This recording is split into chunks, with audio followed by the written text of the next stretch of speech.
It is now my pleasure to ask Dr. Ferrell to offer the 2017 Commencement Address for the University of Southern California.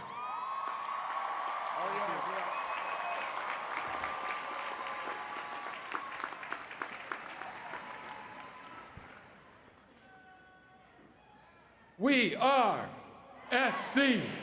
We are SC. We are SC. We are SC. Thank you. Thank you.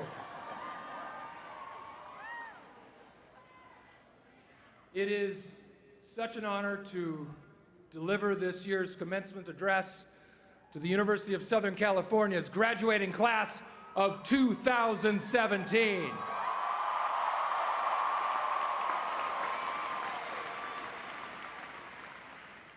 I would like to say thank you, graduates, for that warm welcome. I would also like to apologize to all the parents who are sitting there saying, Will Ferrell, why Will Ferrell? I hate Will Ferrell. I hate him. I hate his movies. He's gross. Although he's much better looking in person. Has he lost weight? By the way, that discussion is happening out there right now.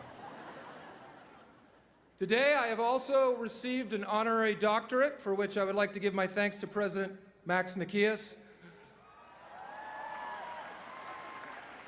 I would also like to recognize my esteemed fellow honorary doctorates, Suzanne Dworak-Peck, a great humanitarian and visionary in the field of social work. Dr. Gary Michelson, whose innovation as one of the country's leading orthopedic spinal surgeons has revolutionized this field. Mark Ridley Thomas, a pillar of local and state government for over 25 years. David Ho, whose work in AIDS research led him to be Time Magazine's Man of the Year for 1996. And one of the great actors of our time, Academy Award-winning actress Dame Helen Mirren. And then there's me. Will Ferrell, whose achievements include running naked through the city of Montrose in Old School,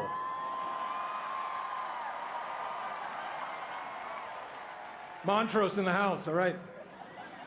Running around in my underwear and racing helmet, thinking that I'm on fire as Ricky Bobby in Talladega Nights. Running around in elf tights, eating gum off the ground, and playing cowbell. I think my fellow doctorates would agree, based on our achievements, we are all on equal footing. I want the university to know that I do not take this prestigious honor lightly. I've already instructed my wife and my children from this point on, they have to address me as Dr. Ferrell. There will be no exceptions, especially at our children's various school functions and when opening Christmas presents. Yay, we got the new Xbox. Thank you, Dad. I mean, Dr. Ferrell. I've been informed that I can now perform minimally invasive surgery at any time or any place, even if people don't want it. In fact, I am legally obligated to perform minor surgery at the end of today's ceremonies, or my doctor's degree will be revoked. So if anyone has a sore tooth that needs to be removed or wants hernia surgery, please meet me at the surgery center. By surgery center, I mean a windowless van I have parked over by the Coliseum. The next time I'm flying and they ask if there's a doctor on board, I can now confidently leap to my feet and scream, I'm a doctor. What can I do? Yes, no problem. I can absolutely deliver that baby. Hopefully it will be on United Airlines.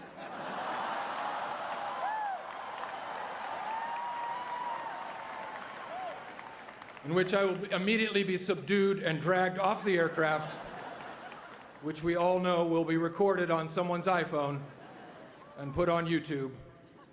You will hear me say, "Call Max Nikias, president of USC. He told me I'm a doctor." Rest assured, President Nikias, I will use my powers wisely. Although this is my first commencement address I have delivered to an actual university, this is not my first commencement speech. The institutions to which I have spoken at previously include Bryman School of Nursing, DeVry Technical School, Debbie Dootson School of Trucking, University of Phoenix, Hollywood DJ Academy, and Trump University.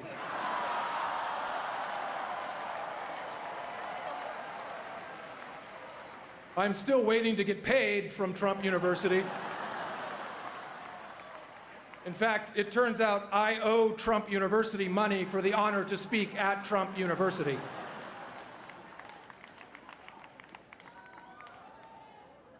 You are the graduating class of 2017.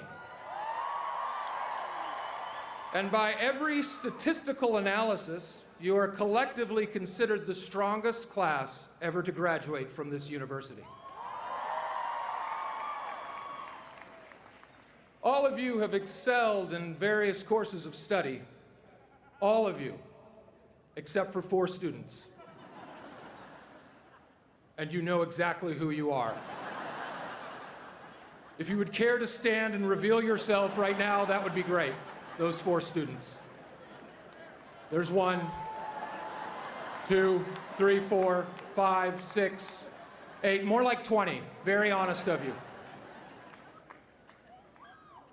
It is incredibly surreal, one might even say unbelievable, that I get to deliver this address to you. As a freshman in the fall of 1986, if you were to come up to me and say that in the year 2017, you, Will Ferrell, will be delivering the commencement address for USC, I would have hugged you with tears in my eyes. I then would have asked this person from the future, "Does that mean I graduated?" "Yes, you did," says the person from the future. "What else can you tell me about the future?" Future person turns to me and says, "I can tell you that you will become one of the most famous alumni of this university, mentioned in the same breath as John Wayne, Neil Armstrong, and Rob Kardashian."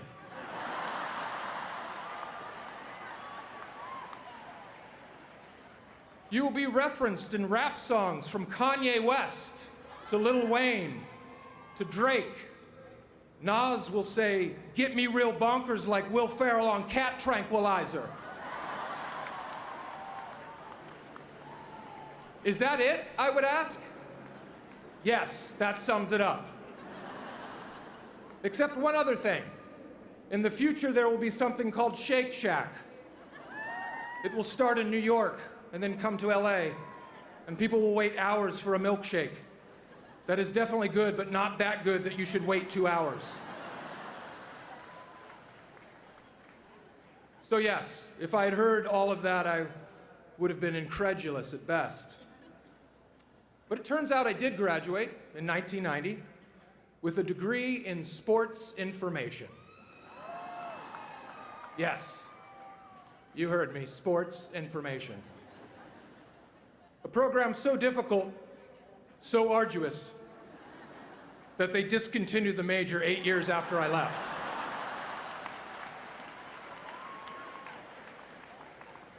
Those of us with sports information degrees are an elite group. We are like the Navy SEALs of USC graduates. There are very few of us, and there was a high dropout rate. So, I graduate, and I immediately get a job right out of college, working for ESPN, right? Wrong. No, I move right back home. back home to the mean streets of Irvine, California. Yes, Irvine always gets that response. Pretty great success story, right? Yeah, I moved back home for a solid 2 years, I might add. And I was lucky, actually. Lucky that I had a very supportive and understanding mother who's sitting out there in the crowd who let me move back home. And she recognized that while I had an interest in pursuing sportscasting, my gut was telling me that I really wanted to pursue something else. And that something else was comedy. For you see, the seeds for this journey were planted right here on this campus. This campus was a theater or testing lab, if you will. I was always trying to make my friends laugh whenever I could find a moment. I had a work-study job at the Humanities Audio-Visual Department that would allow me to take off from time to time. By allow me, I mean I would just leave and they didn't notice. So I would literally leave my job if I knew friends were attending class close by and crash a lecture while in character. My good buddy Emil, who's also here today, Emil in the house. Emil told me one day that I should crash his thematic options literature class one day. So I cobbled together a janitor's outfit, complete with work gloves, safety goggles, a dangling lit cigarette, and a bucket full of cleaning supplies. And then I proceeded to walk into the class, interrupting the lecture, informing the professor that I'd just been sent from physical plant to clean up a student's vomit. True story. What Emil neglected to tell me was that the professor of his class was Ronald Gottesman, a professor who co-edited the Norton Anthology of American Literature. Needless to say, a big-time guy. A month after visiting my friend's class as the janitor, I was walking through the campus when someone grabbed me by the shoulder, and it was Ron Gottesman. I thought for sure he was going to tell me to never do that again. Instead, what he told me was that he loved my barging in on his class, and that he thought it was one of the funniest things he'd ever seen, and would I please do it again? So, on invitation from Professor Gottesman, I would barge in on his lecture class from time to time as the guy from physical plant, coming by to check on things, and the professor would joyfully play along. One time I got my hands on a power drill, and I just stood outside the classroom door operating the drill.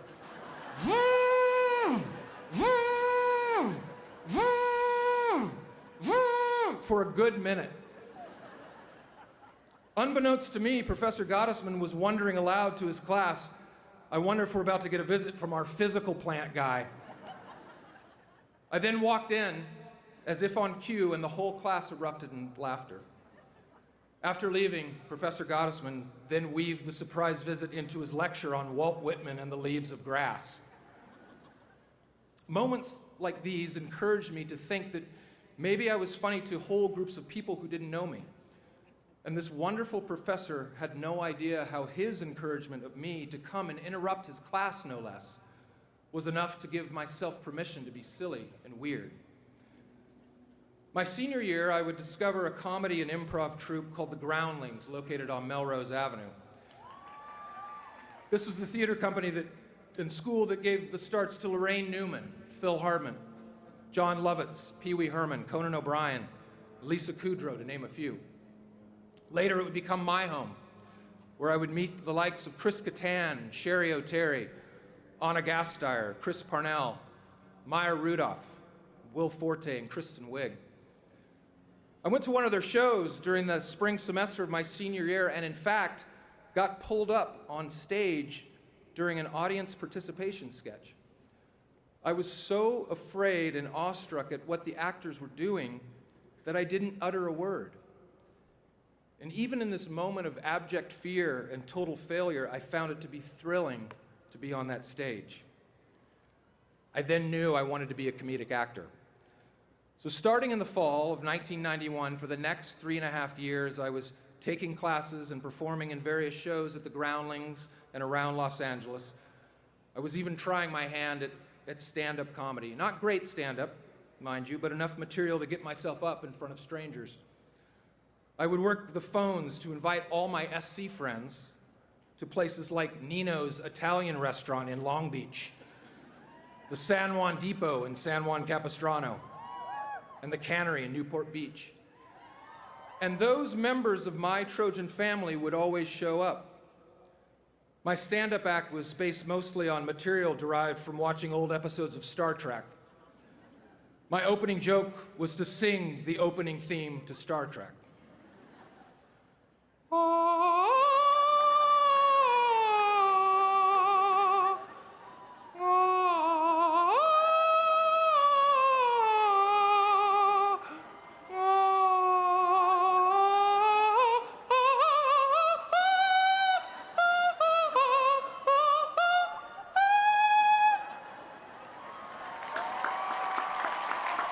Thank you. Not even funny, just weird. But I didn't care. I was just trying to throw as many darts at the dartboard, hoping that one would eventually stick. Now, don't get me wrong, I wasn't extremely confident that I would succeed during this time period. And after moving back to LA, there were many a night where, in my LA apartment, I would sit down to a meal of spaghetti topped with mustard, with only $20 in my checking account, and I would think to myself, oh well, I can always be a substitute school teacher. And yes, I was afraid. You're never not afraid. I'm still afraid. I was afraid to write the speech, and now I'm just realizing how many people are watching me right now, and it's scary. Can you please look away while I deliver the rest of the speech? But my fear of failure never approached in magnitude my fear of what if. What if I never tried at all? By the spring of 1995, producers from Saturday Night Live had come to see the current show at the Groundlings. After 2 harrowing auditions and 2 meetings with executive producer Lorne Michaels, which all took place over the course of 6 weeks, I got the word. I was hired to the cast of Saturday Night Live for the 95-96 season.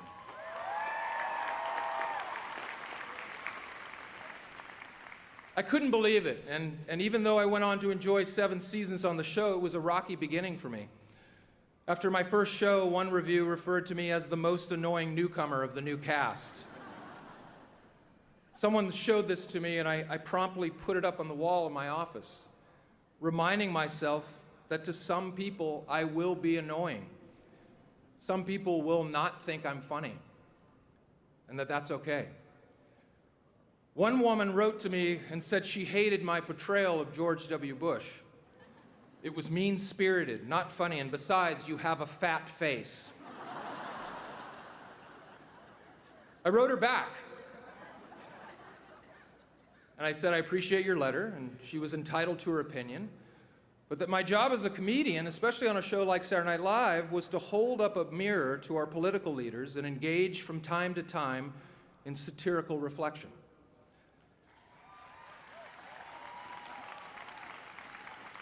As for my fat face, you are 100% right. I'm trying to work on that. Please don't hesitate to write me again if you feel like I've lost some weight in my face. The venerable television critic for the Washington Post, Tom Shales, came up to me during my last season of the show. He told me congratulations on my time at the show, and then he apologized for things he had written about me in some of his early reviews of my work. I paused for a second before I spoke, and then I said, "How dare you, you son of a bitch?" I could tell this startled him, and then I told him I was kidding, and that I'd never read any of his reviews. It was true, I hadn't read his reviews. In fact, I didn't read any reviews because, once again, I was too busy throwing darts at the dartboard, all the while facing my fears. Even as I left SNL, none of the studios were willing to take a chance on me as a comedy star. It took us 3 years of shopping Anchorman around before anyone would make it. When I left SNL, all I really had was a movie called Old School that wouldn't be released for another year, and a subpar script that needed a huge rewrite about a man raised by elves at the North Pole. Even now, I still lose out on parts that I want so desperately. My most painful example was losing the role of Queen Elizabeth in the film The Queen.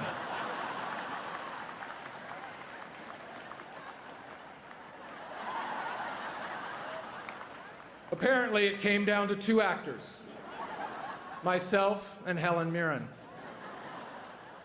The rest is history. Dame Helen Mirren, you stole my Oscar!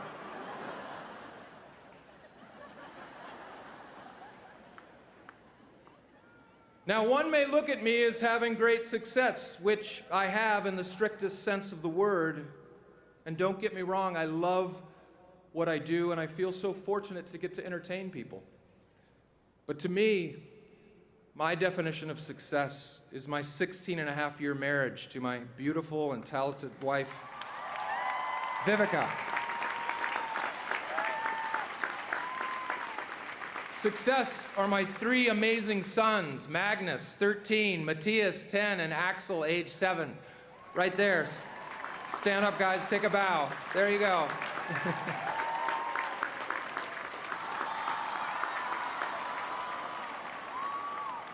Success to me is my involvement in the charity Cancer for College, which gives college scholarships to cancer survivors.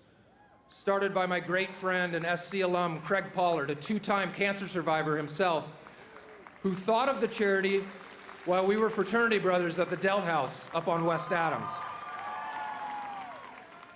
Craig was also one of the members of my Trojan family, sitting front and center at my bad stand-up comedy shows, cheering me on. No matter how cliche it may sound, you will never truly be successful until you learn to give beyond yourself. Empathy and kindness are the true signs of emotional intelligence. And that's what Viv and I try to teach our boys. Hey, Matthias, get your hands off Axel right now. Stop it. I can see you, okay? Dr. Ferrell's watching you.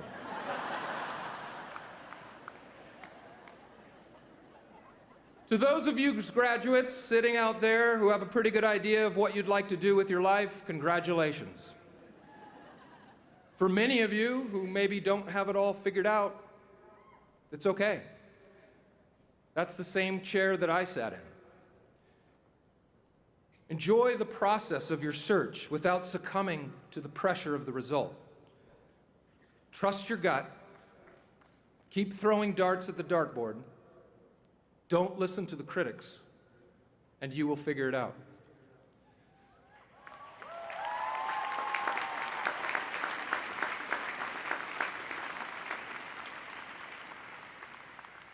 Class of 2017, I just want you to know you will never be alone on whatever path you may choose. If you do have a moment where you feel a little down, just think of the support you have from this great Trojan family. And imagine me. Literally picture my face singing this song gently into your ear. If I should stay, I would only be in your way.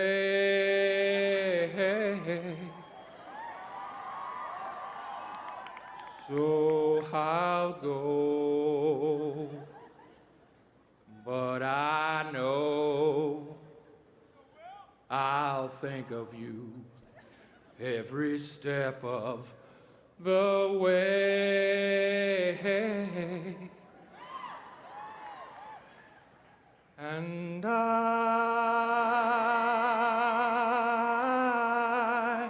will always love you